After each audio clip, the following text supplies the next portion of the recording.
Before this evening's UK London launch for Diablo 3, I got a chance to catch up with Julian Love, the lead technical artist, and Leonard Boyarsky, the senior world designer, before tonight's main events. Here's what they said in the quickest of fashions. Well, what's going to be happening at the launch is that we've got hundreds of people showing up to wait for the very moment that they get to purchase the game and take it home and play it for the first time. And of course, we're going to be there to sign some boxes and have some fun to help them count down to the point where the launch takes place. So what would you say your favorite class was? What my favorite class? That's a really hard question to answer, because my favorite class is generally the one I'm knee-deep in playing. I really came into this expecting the Witch Doctor to be my favorite, because I just liked his quirkiness.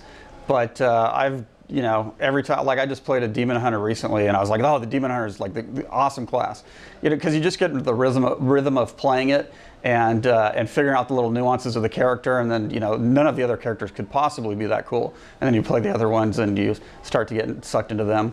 Well, my favorite class has to be all of them. We work on them for years and years and years, and go through this process of like making one of them awesome. Like we make the Barbarian awesome, and then we move on to the Wizard. We make the Wizard more awesome. Then you have to, as a result, you have to go back and make the Barbarian awesome, and to compete. And through that cycle, it's pretty much impossible to do that job without falling in love with each and every one of them. So it's going to be a real challenge for me to pick which one I'm going to start with on launch day. So what would you say the biggest change from Diablo 2 to Diablo 3 would be? Well, I think the cool thing that fans are going to get out of playing Diablo 3 is that they're going to have this real visceral gameplay experience. They're going to progress through many levels of difficulty, cut down lots of bosses, get tons of loot, stay up late, and lose lots of sleep. You guys take your time on development. How do you get so long to develop a game, and why do you feel that you have to do it? Blizzard has a reputation for releasing games when they're polished and ready to be seen, and we take that very seriously. And Diablo took a lot of iteration for us to make sure we really, hit the nail on the head and got a lot of the aspects to it right. And we're very proud of what we've done. We want to leave who you'll be meeting in Diablo 3 besides Deckard Cain a surprise. We've introduced some new characters like Leah, but there is a couple nods to previous games, and not only through people you meet, but lore books and different things you'll find out about the history of the world.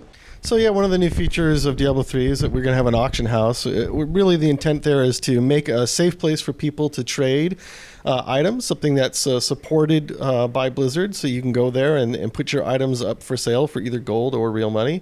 And also just conversely buy items for gold or real money. And really it's just what we're trying to do is facilitate the behavior that players had in past Diablo games, where they would where trading is a real big part of what you do. What would you say makes the Diablo 3 community so special? Also in comparison to StarCraft and Warcraft, why would you say the Diablo 3 guys are the best? All of our fans are awesome. If you just look at a great example of how awesome our fans are, is if you look at the costume contest that we have every year at BlizzCon. There's just people just devote so much time to that thing, and there's such amazing characters that come out of that. One of our characters, an interesting story, is one of our characters that we had released a concept art piece for.